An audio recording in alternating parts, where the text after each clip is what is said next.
Well, hello, I'm Marilyn Hawes with Unprecedented TV for my show Heart and Soul, and you can find us on YouTube. I'm also CEO of Freedom from Abuse, which is a charity seeking to prevent child abuse, but also any abuse in society, of course, of which there is too much. For Heart and Soul, I'm inviting anyone, a lived experience or a story to tell as a guest on my show, or someone that has an extremely interesting profession, such as my guest who's coming on in a moment. And so if you have a situation you think needs to be given more oxygen and you'd like some time and space to tell it, you know, you're on for about 45, 50 minutes. So please give Unprecedented TV a call. We will then discuss the issues from which many people turn away, and they don't want to accept other people's reality. And so I think this is what I focus on. Let's do those difficult, tricky subjects.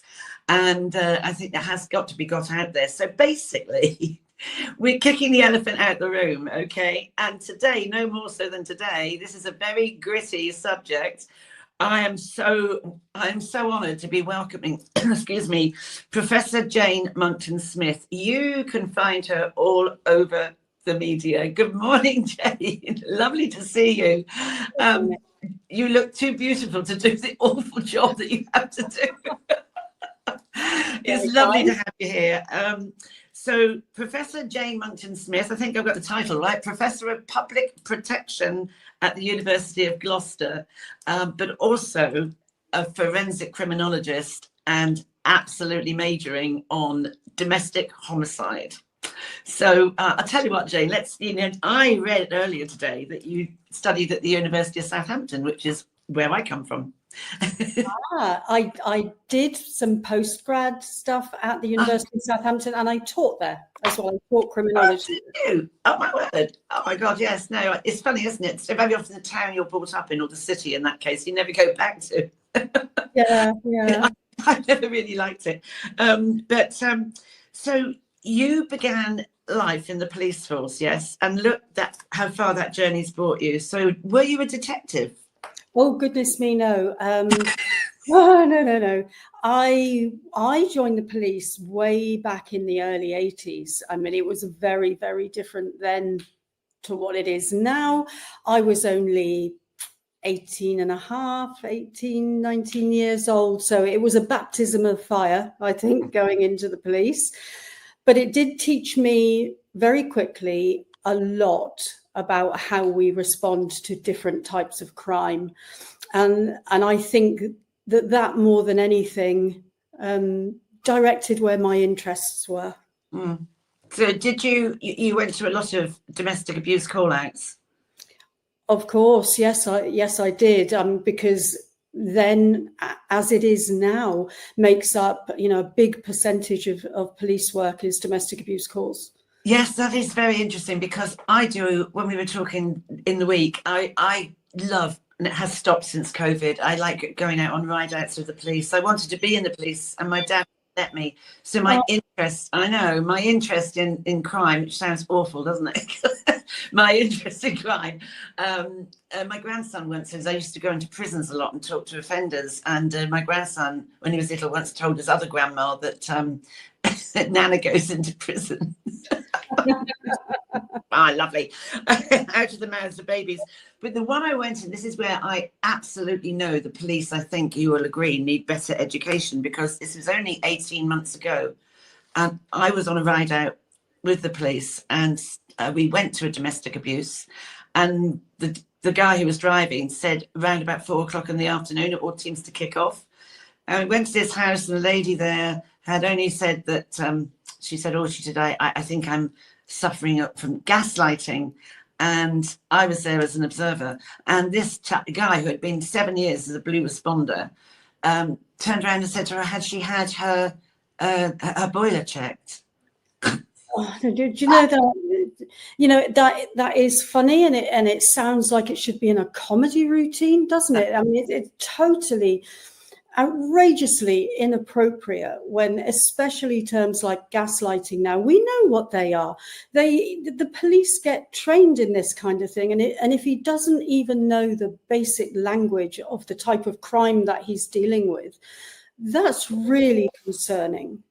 It is. I actually did write a complaint because he then went on to make personal comments about the lady when she said she thought she'd been raped. It was outrageous, and I had to actually report it. I don't know whether he was pulled across or not, or whatever happened. I don't know. But so how long was it then before you actually started studying and doing your training in this? Well, it was I left the police, and then there was a huge gap where I did some other things. And then I started studying actually when I was pregnant with my first child, and I was thinking, well, I can't do what I used to do, so and it was obvious to me anyway that I was going to study criminology, which is what I did. I find it fascinating. Absolutely love it. I really do. So the sort of domestic homicide, is that right up there with domestic suicide, or does, how does that work? Well, my work has focused specifically on fatalities related to domestic abuse. So I started looking at homicide, and more recently, but years, I have been looking at the number of, especially women, who take their own lives as a result of domestic abuse, especially coercive control. And the numbers are staggering. They are higher than the homicides. And it's only recently that we have formally made direct and causal links between somebody taking their own life and suffering high risk coercive control and domestic abuse. The first coroner's decision, which was considered a landmark decision, was in 2022. And that was in relation to the suicide of a young woman called Jessica Laverack. And I was thinking, it's not rocket science that if somebody is living with awful high risk abuse, that of course suicide is going to come into their head, especially if they feel they can't escape it. So I was very, very shocked when I first looked at the numbers. Now, another shocking thing then about this, we weren't even counting them. So we count suicides. We've been counting suicide for a long time. But what we don't do is split suicide up into types of suicide. So domestic abuse related suicide was never counted. And then all of a sudden, about 18 months, maybe 2 years ago, we decided to start formally counting them. Now, the first count, which came out, said that it was about 2 to 3 every week, which kind of matches the homicide numbers. But even they say, look, that number's going to rise. And not necessarily because more people are going to be taking their own lives, but because we're actually starting to recognize it now. We're looking for it. We know what, the signs and the history is. So there was some more research done in 2023, which put the number at potentially 34 a week, which, so, so between that's suicides because of domestic abuse related suicides only. So we're in the foothills of understanding how big that is. And do you find the men, is it in equal numbers with those suicides or homicides? Are there the domestic homicides? Is it mainly the men, or a gay relationship that's on the victim, or is it, do you get a lot of male domestic homicides as well, or is it primarily women? Right. So there's no way of sugarcoating this. I'm just going to say it how it is. By a huge margin, women will be the victims, a huge margin.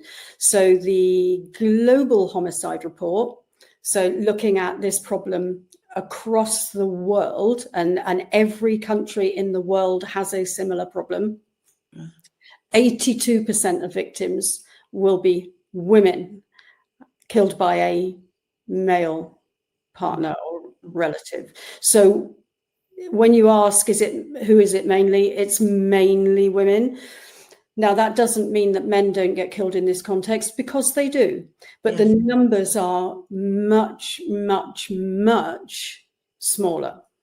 And is that the same sort of count for the suicide, the men? I mean, I had 19 years in coercive control, so I absolutely relate to what you're saying, that feeling of entrapment. And in my case as well, I actually made myself homeless to get away from it, because I just couldn't. It is, and it's a thing that the people who haven't been there, people who don't understand it, you have got nothing to show, have you? There's nothing. You've got no bruises. You've got nothing. And I mean, I've often thought when I was going through it, would I rather have been physically abused than this? And at the end, towards the end, it became physical. And I was in such a mess, I didn't know which I preferred, but I just had to get out. And it also takes people to understand how long it takes to get over it, do they? They don't. I think it's the old narrative then of what domestic abuse looks like. We expect it to be a woman sitting in the corner crying, covered in bruises. That's the picture we get in our head, isn't it, when we think about domestic abuse?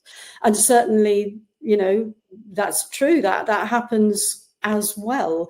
But I think the real trauma of domestic abuse doesn't come simply from being physically injured. No. It comes from, and I think you just said the word, entrapment. It is. Yeah. I can't get out of this, and even if I do get out of this, they're still going to be there. They're still going to be following me, punishing me. I'm still scared, stalking me. And if you've got children with them, that's going to be lifelong. So leaving is not the end of domestic abuse. It's the start of the next phase. 100%. And that's what happened to me when I had the audacity to leave. Yeah. Which he never saw coming, even though I told him. I would be in the shops. I'd suddenly find him looking over my shoulder. One night, we had a downstairs cloakroom, and I had the little casement window open, and I went down, and his face was in the window, in the casement window. And I'm not a violent person, but I punched him in the face because I was so shocked and horrified. And yes, the stalking, he would sit at the end in his car at the end of the road. He even cut down the hedge of the house that I had finally moved into, having been sofa surfing at a friend's house, cut it down so he could see me from where he was parked. In the end, of course, he had an injunction. But it is, as you say, the second stage. So there has to be, I have read your book on control. I think every single person, man and woman, should read it. It's an easy read because you haven't made it all academically. It is an easy read, even though it's a difficult subject. But everybody, I believe, needs to read it. And I know Charlotte has my producer has a photograph that she's going to put in, because it is such an interesting read. So because you don't. I know how it builds up, but can you explain to people that timeline, which is actually quite scary?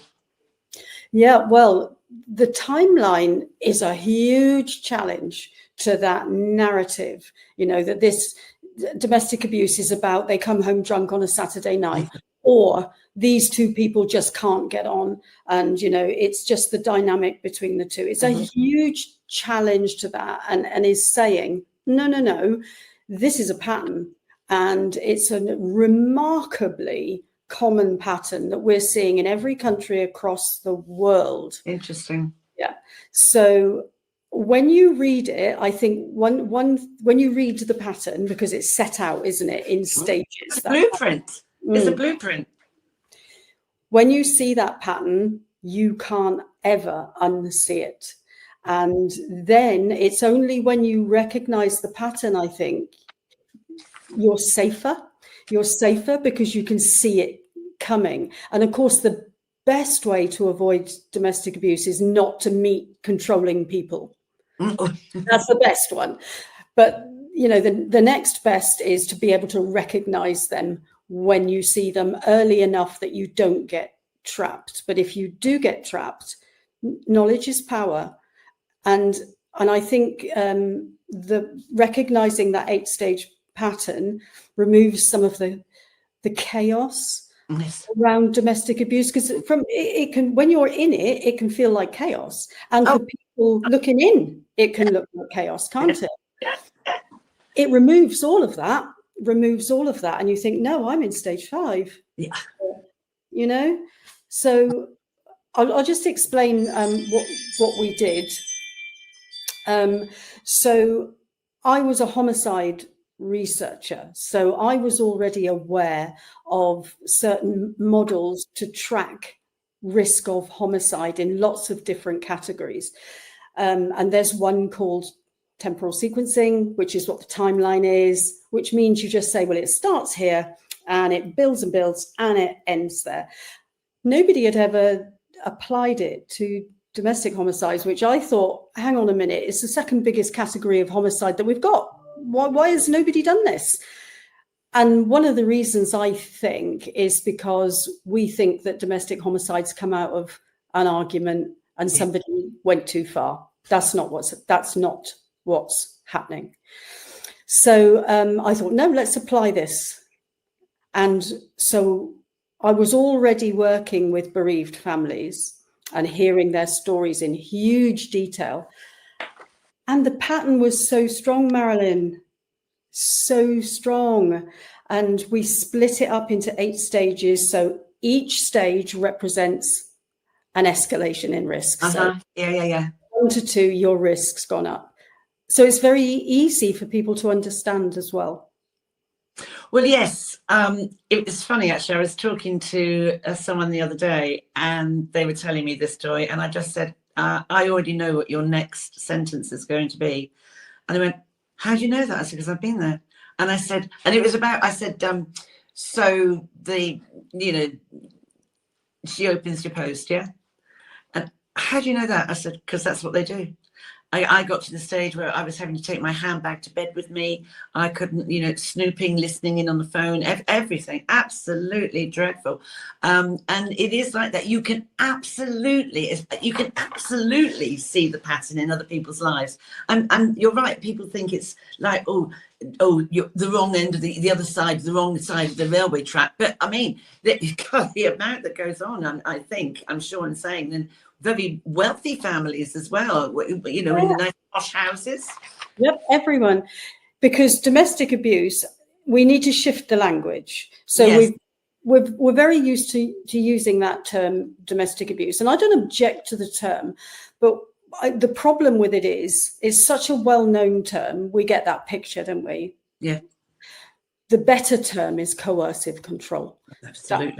That's the dangerous form of domestic abuse. And then, but it also tells you what the abuse actually is. Like you're talking about being tracked and monitored and checked on, and there's rules and regulations and expectations in the relationship that you've got to meet. And sometimes you don't realize how many rules you're following until you think, hang on.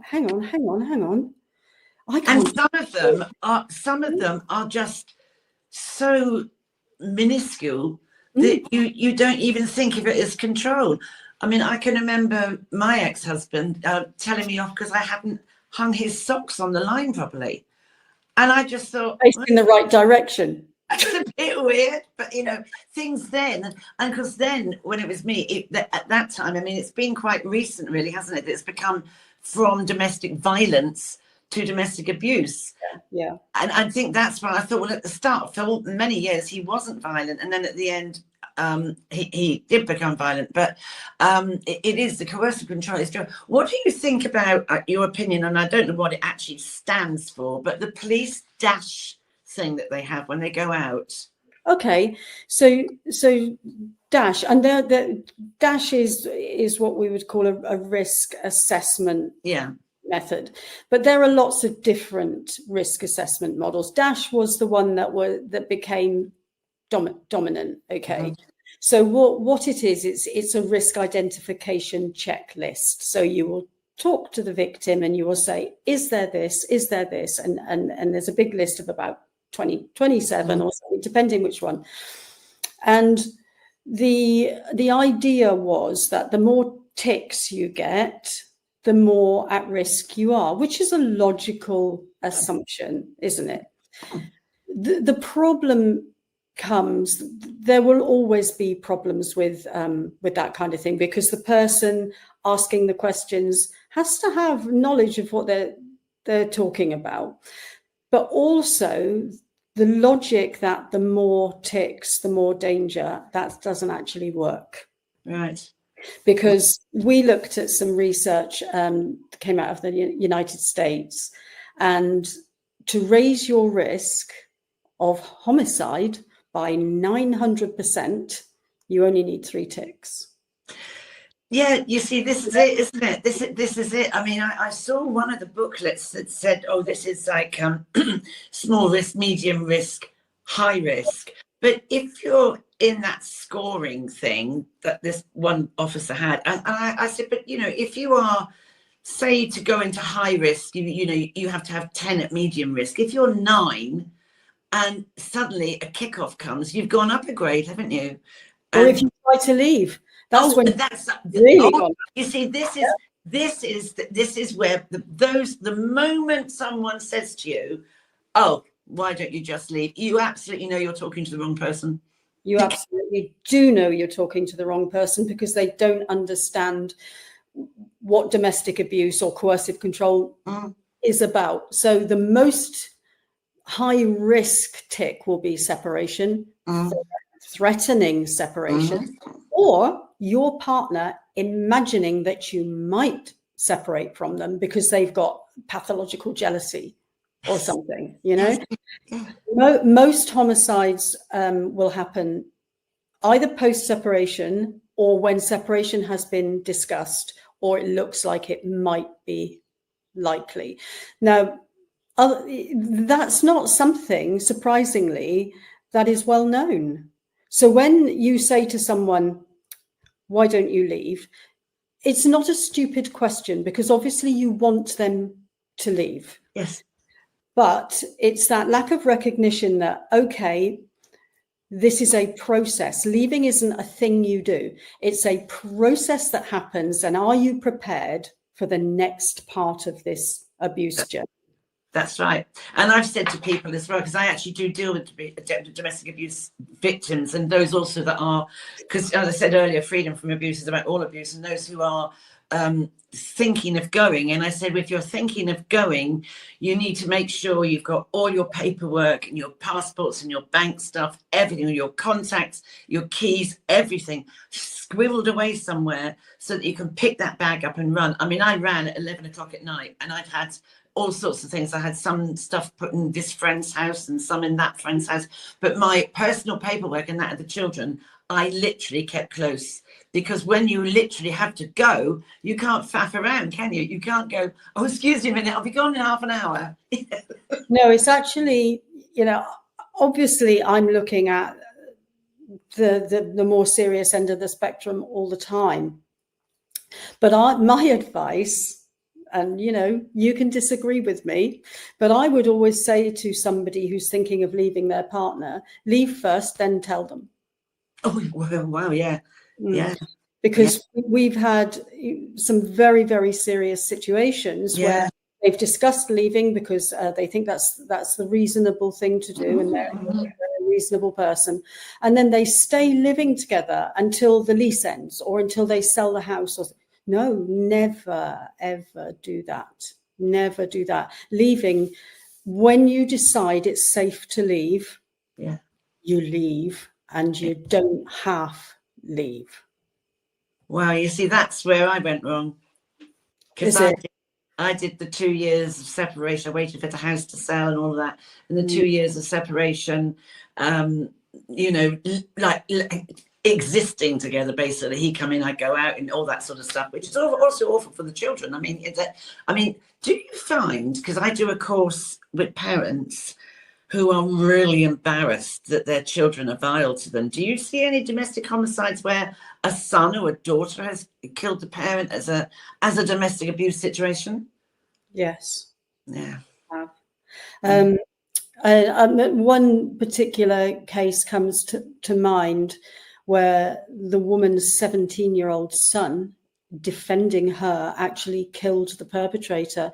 He was charged with murder at 17, but the jury found him not guilty, which is probably the very best outcome. But that poor young man has to live with that for the rest of his life. And I don't know if you have seen a case that has just been in court very recently, last couple of weeks.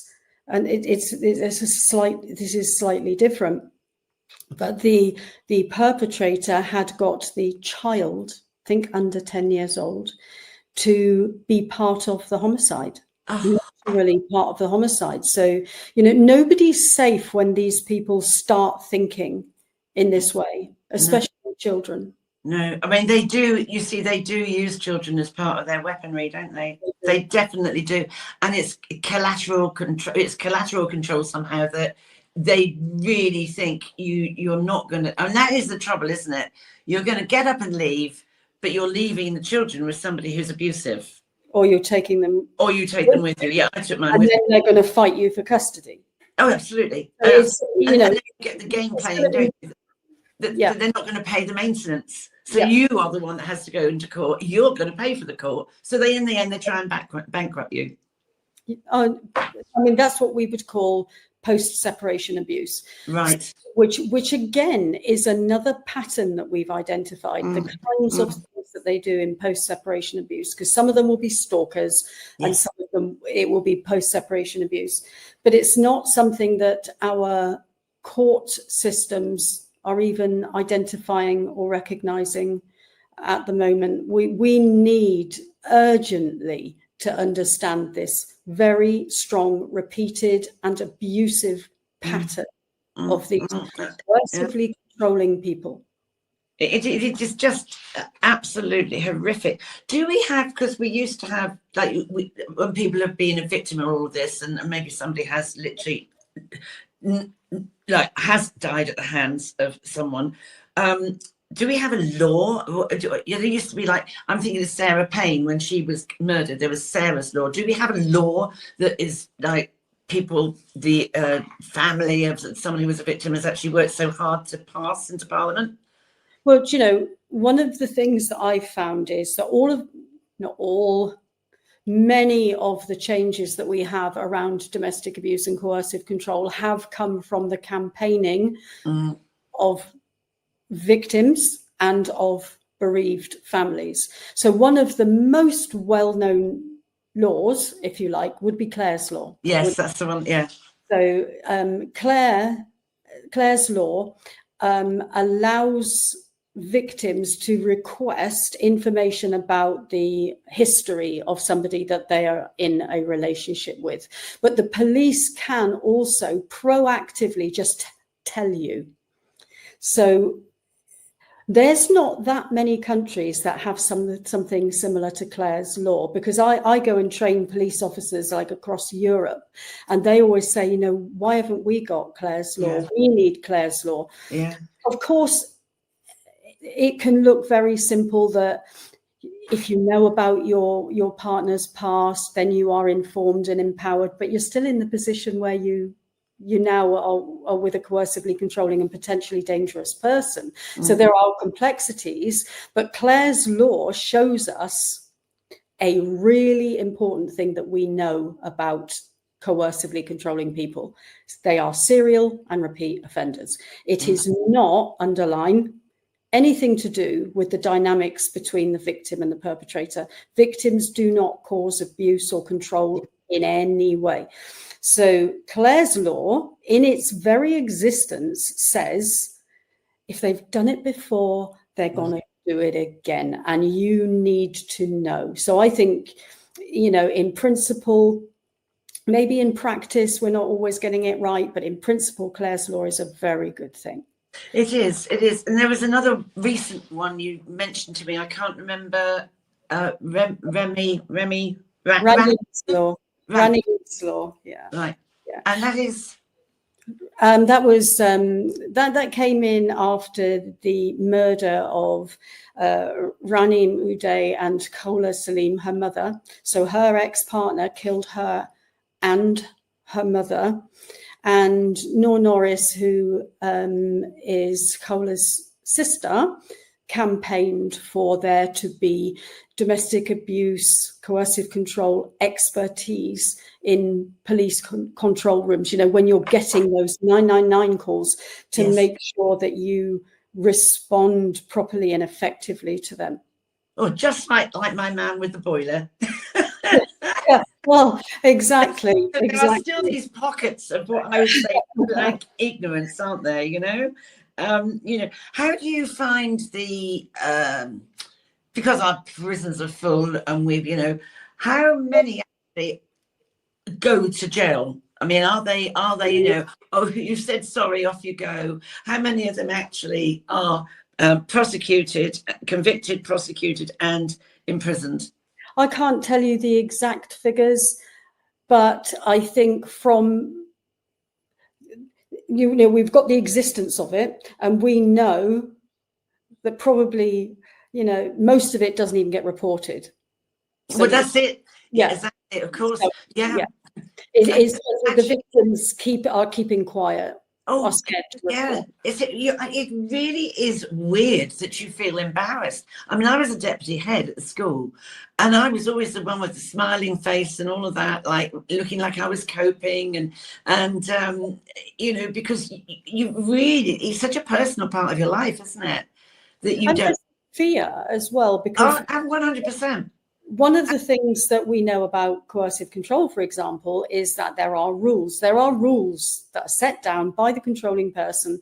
One of the big broad rules, there's ones about jealousy always, but there's ones about loyalty as well. Yeah. So you will never speak badly of me. You will never disclose. You will never call the police. And if you break those rules, there are consequences for you. Yeah. So it's all very complex. But so we know that the vast majority of control and abuse is not reported. When it is reported, when we get to actual convictions from reporting, it's less than 5%. It's like between 1% and 3%. It's absolutely ludicrous that we have not yet still managed to be able to get the evidence we need, get the trust of the people who are reporting it, because so many victims will retract their statements.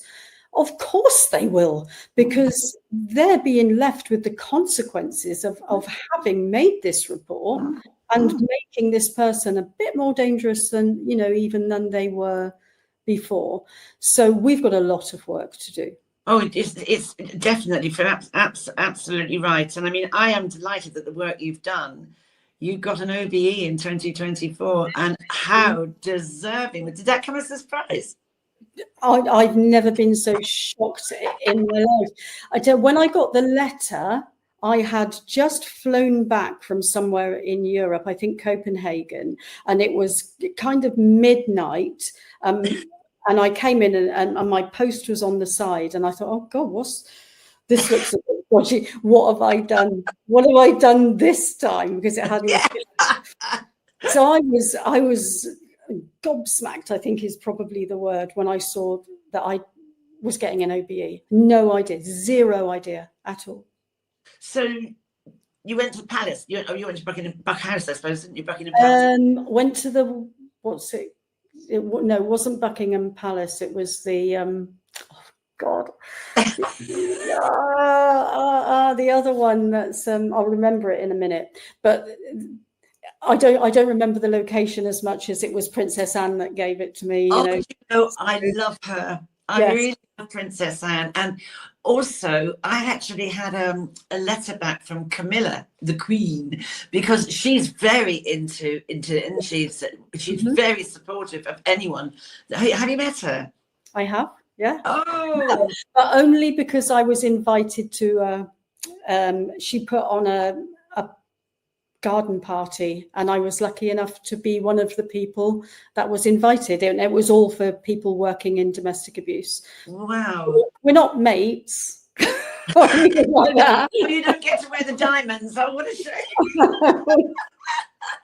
But she is very compassionate, though, because she wrote a letter back to me, because I heard her do a speech on it, and I thought, oh my word. And I began to think, have you actually been a sufferer? Because it was so spot on. And I wrote to her and said how brilliant it was. And as a survivor of it, you know, I really applaud you, blah, blah, blah, all that creepy stuff, you know, that sort of just sucking up. But I got a lovely letter back from her, which she personally signed. And I really thought she comes across as a very ordinary person. She's not highfalutin, is she? Well, you know, I'm just ever grateful for any woman with a voice, with power, who is actually going to put their weight behind this. So yes, incredibly grateful that somebody, you know, with her kind of status. Absolutely. I totally agree with you. It lacks status. Yeah. Oh, yes. Yes, that's right. And I think and also for Princess Anne, I just think she's a remarkable. I just think she's so down to earth. She's got such a cracking good sense of humour. You're very lucky. Windsor Castle, was that one? Yes, that would be right. Yes, that would be right. Yeah, that would be right. Yeah, that would be right.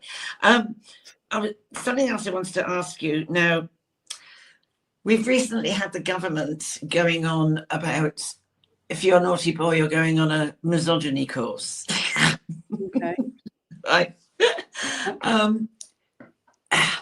Is that really going to help? And why aren't girls going on a course? It shouldn't be like, if you're, I mean, I believe it starts in the very early years where there's trauma and it distorts, and because you're not born to be an abuser, are you? Well, you might say that's at an extreme end of the scale. Some personality traits will be genetic. It's always a mixture of, yes, of course it is. Yeah. Yeah. And yes, yeah. No, I suppose yes. Well, we learn it. Yeah. Yeah, because the worrying thing is, I was looking at some stuff about early years, and a child has formed empathy by the age of 1. Yeah. According to its, you know, obviously the parenting and how loving the parents have been. So children that have been born into a domestic abuse situation where their trauma, and I mean, I was quite, it was something to do with the subconscious mind of a child I was reading by some professor over in America, and it leapt off the page at me that empathy is formed by 1. Well, I have a very particular view about where coercive control comes from. Right. So I think there are, from the research that I've looked at, there are 2 key groups who are likely to be coercively controlling. The first group are those people who are socialized, shall we say, or learn through their culture, through their religion, society, whatever, what the rules are regarding relationships. Okay, so that's your big group. The second group will be probably those people who have personality traits where, as you're just saying, they lack empathy, they lack sympathy, what we might call personality disorder traits. Yes. Those kinds of things. So they fall into those 2 groups. But both of those 2 groups, it's about entitlement. It's about, I am entitled to dominate you or to control you. Now, they might think that because that's what society or culture has told them. And that is our bigger problem. So when you talk about misogyny, it is a huge part of domestic abuse. So, but it's not necessarily, some people don't even recognize how misogynistic they might be. But if you adhere to what we might call a traditional view of marriage. Let's keep it simple. Now, that traditional view of marriage across the world is that the man is mainly in charge and the woman takes a more submissive role. I'm being very broad here, obviously. Now, you would think, and I've heard a lot of people say that that's a really nice traditional approach to relationships. It's the most dangerous approach that there is, because that approach tells that person, I am entitled to dominate this other person. And then if they don't follow my rules, I'm not getting what I'm entitled to. Yeah. And that is where the root of many of our problems are with coercive control, I'm afraid. So when you mention misogyny, and it's not a popular word to throw around, is it? A lot of people will come back at you and they will say misogyny is not a problem, or misogyny and misandry are equal problems. You'll get all sorts of pushback. So it's a fact, I'm afraid. Misogyny is a big problem when we are talking about high-risk abuse and homicide. Do you think, though, do you think, because I mean, I do think sometimes with these, I do a course on with the youngsters, the teenagers, on toxic relationships. So boy meets girl, they got that problem, blah, blah, blah. I see at the end of that course, it's more boys that come forward that have got trouble with girlfriends that they didn't realize were controlling. And do you think it starts then, and that person that is a control freak, even when they're 14, 16, 17, that goes on a natural continuum? Right, I'm going to take you back to the beginning of our conversation. We have a problem with men killing women. Right. All right. Yeah. I think I made that absolutely clear. Yes. Yeah. So men who are controlling may feel more entitled to control. So if you're getting lots and lots of boys coming forward and saying their girlfriends are controlling, they may well be. I'm not saying that those boys are imagining that. But what I will remind you is that controlling girls probably won't kill you. Yeah, that's they might hit and they might, it's that. Do you and find they won't stalk you, and they won't become a danger to you in your... No, I see what you're saying. Yeah, I get what you're saying, because they can be vile, can't they? But yes, I see what you mean. Yeah, I do. I mean, excuse me, I had a barrister that I was talking to about a couple of years ago, and the person was going to be sued and prosecuted was a really attractive little girl, a little short tiny thing with blonde hair like you, looked absolutely stunning. What's she done? And she had pushed her partner through a plate glass window, and he was put in intensive care for about 3 weeks. But no, it wasn't the desire wasn't to kill, it was to harm and maim, not was it? Well, I don't know. No, you don't know, do you? You don't know, do you? I mean, maybe you really don't know. And until you know all of the circumstances, I mean, that situation could have played out in any number of ways, as with a boy on a girl. We have to be very clear what abuse is, what coercive control is, and it's in my training, for example, we talk about motivation being really, really important. So if you do hurt somebody or smash up their car or whatever it is you've done, what is the motivation? Yes. Now, if the motivation is to defend yourself, for example, or it is just youth's antisocial behavior, or all sorts of things, that is not the same as your stalker doing it to you or your user doing it to you. So motivation is really important when we're trying to think about how dangerous somebody might be. So that's why you've got to know. You can't just say, oh, well, there was this lovely little Barbie doll, and look what she tried to not kill him, but she wanted him in intensive care. Is that true? And if it was, then she's probably got bigger problems than just being a bit controlling with her boyfriend, because she's probably got some of these personality traits that are going to be a problem for her and any relationship she has throughout her life. Yeah, I was talking to, I don't know if you're aware of Mark Brooks from Mankind the other day, and And it was true. He said he went into a room full of women, and they were talking about bullies and this, that, and the other, and abuse, domestic abuse, and all that. And they were saying, you know, the girl who's the bully in school, I was bullied at school, will grow up to be that same foul bully. You don't stop being a bully. You're probably a bully in the office or whatever. And I've often thought, I wonder if Hilary Webster is still out there bullying people. I mean, I can't believe she ever became a nice person. That's, you know, so do you...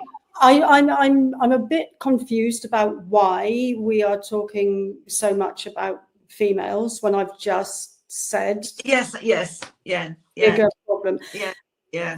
I have dealt with homicides that have been by women towards their male partners. I know they exist out there. I know those women, controlling women, exist, and they are dangerous, but they are much, much, much smaller. Much smaller. Yeah, much smaller than. Do you find, being the control freak, the controller, the coercive controller, are they capable of making a homicide look like a suicide? Absolutely, for sure. It's a very big problem. Yeah. It's one I've been looking at. We call them like hidden homicides. So or staged scenes. So what that would be is maybe you've got something that looks like a suicide, but actually it's a homicide. So the scene has been staged to hide the fact that it's a homicide. So I started looking at some of the international research in this area, and the staged scene researchers are saying that by far and away, the most common category of homicide to have a staged scene is a domestic abuse homicide. Gosh. And wow. That's international. So this is a huge problem for us. Now, counting how many hidden homicides there are is an impossible task, because they're all being recorded as something else. Yeah. You know, do you remember the lady who was pushed from or thrown from Arthur's Seat recently? Yes. You know, if she hadn't survived long enough to say to a member of the public, I didn't jump, I didn't fall, that would have been a hidden homicide, wouldn't it? Yeah. But it would have been recorded as a fall. So we can't count them. It's a massive job, isn't it? So we're coming to, honestly, I could sit and talk to you all day. I just find it fascinating, but we are coming to the end of the interview. What next for Professor Jane Monckton-Smith? You're going to take on the whole world. You really should do. I mean, how is it going with all these gaps and trying to climb Everest? It is, yeah. It's not a hill, is it? It is definitely a mountain that we're trying to climb. I've just done, or am still doing work on tracking the victim's escalation. So, which might help us, one, track from victim behaviors how dangerous the relationship is getting in the background and how they might be moving towards hurting themselves. So we've done a piece of work on that, and putting the two timelines together then gives you this much bigger picture. Yeah. We've got our Homicide Timeline app coming out very, very soon, which tells everybody anything that they would need to know about risk. Truly, you're doing. I mean, my last question to you is, I mean, I am going to say to people, buy that book. Everybody needs to read Control, because it's such a good read. And you can see for yourself. I was shocked at some of the things, because they're very good at sniffing out a very nice person, aren't they? That's not going to give them. Yes, they are. You know, they're very, very sharp at finding their victim before they've become a victim. It's chilling. And your book sets it out brilliantly. Control. How on earth do you stay sane? What do you do? I'm sane. I don't know that I am. Relax. But I do know that since I started this work, I have changed fundamentally as a person. Sure. I've seen too many hundreds and hundreds of murders and suicides and grief. And I've also become incredibly frustrated with our responses, you know, the same as everybody else, but it changes you fundamentally. Yeah. And I'm not the happy-go-lucky, if I ever was really, but you know, it makes you less trusting of the world. Oh, it does. Yeah. I find the same with my own work, and yet what do? I walk the dog, you know, and but I'm passionate to anybody. If you can help one person, your oxygen's been worth it. Yeah. You know, honestly, Jane, I cannot thank you enough. I always want to end with hope, and what you are doing is so hopeful for people in this situation. And I'm absolutely delighted you came on today, and carry on with the great work, because you are saving lives. You are, but you haven't got a benchmark to how many that you have saved, but they will be out there. They will be out there. And I think I've learned a lot. I really thank you. And so, what can I say? What can I say? Thank you. The Thank queen, you for having me on. the queen of homicide. We need to end it. We need to stop the homicides. And Absolutely. Well, look, you. Thank you so much for your time, and yeah, thank you, and bye for now. And we will catch up, because we are still going to be in touch with stuff. We've known each other a long time. So bye, and thank you so much. Bye. Bye, Marilyn. Bye. Bye. Well, that was Professor Jane Monckton-Smith, and what some wonderful advice, and certainly a no-nonsense lady, was she? You know, she certainly knows how to, you know, I am confused that we're still talking about women. I mean, yeah, I've got my hand smack there. Anyway, I can't thank her enough. I'm absolutely honoured that she came on, and I hope you've learned for it to watch out and help the people around you. Buy that book, please, Control. And so this is Marilyn Hawes signing off with Unprecedented TV with her programme Heart and Soul. The next one is going to be with Three Dads Walking, number 3, Dads Walking, the gentleman whose daughter sadly took their own life. I know I do have some dark subjects, but that's the way to change people's minds and their thinking. So bye for now, and see you again soon.